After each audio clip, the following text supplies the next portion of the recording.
Okay, so I'm going to show you how to make your ribbing, your bottom ribbing for your sweater. So this is the bottom. As you can see, I have two half double crochet left to do in the back loop. So 1 and 2. The last one is always a little bit hidden.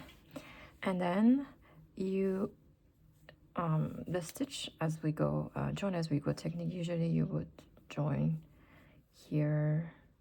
Well, it's actually here. The stitch is here.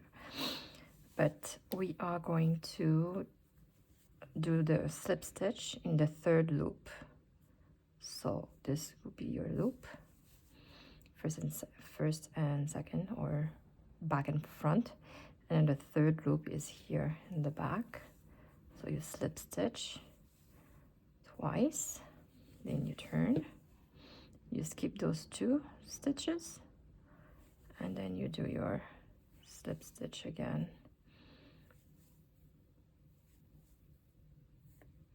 until you get to the top.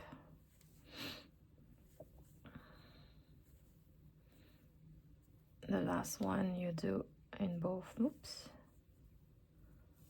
So slip stitch in the back loop here. The last one in both loop, chain 1, turn, and you do the same. So half double crochet in the back loop until you get